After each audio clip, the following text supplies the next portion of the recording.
What do you think is the coolest detail that people probably won't even actually see on screen? Oh, there's a sequence where I'm running through the streets from the kaiju, and there's a bunch of people running and screaming, and between takes I went into one of the storefronts. Now this is a set. The street is a set that had been reconstructed, and in the storefront was it was a restaurant, and it was completely set up, and there were menus, and on the menus were little blue fingerprints from people who had lived amongst the kaiju, and the kaiju sort of, everyone breathes and gets blue on these masks, and it's very toxic. And the level of detail to go inside this restaurant, to go down to the fingerprints of the people who had been frequenting that restaurant, it was crazy to me, because we're never going to film in there, but it provided the richness and texture of the film that I think you see, and whether you catch that or not, you know that there's a level of detail there that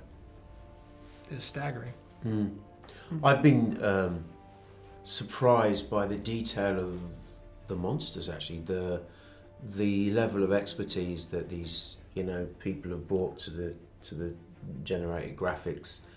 There are monster films that I've seen before where you get the scale and the spectacle.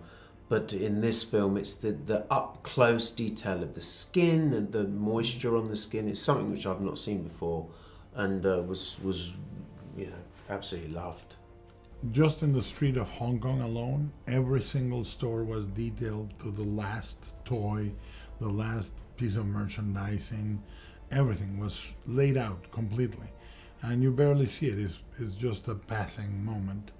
But one of my favorite details is in the console, in the control console of the Gypsy Danger, we have the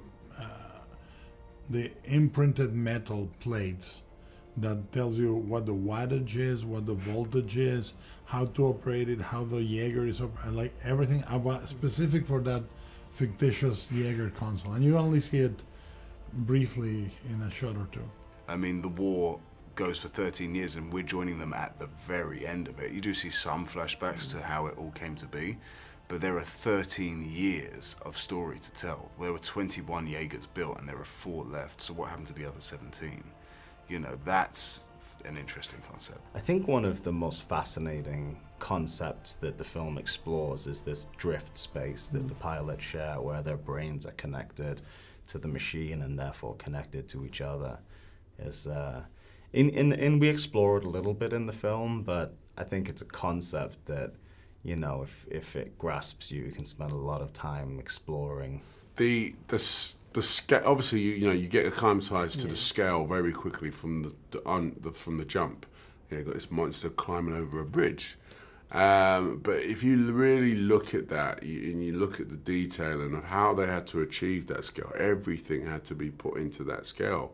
And you see people, small people running in real live action next to something that's actually not there. And those details which, are the artists have painstakingly put together, and Guillermo has shot as a sequence, are some of the stuff that I probably might get missed.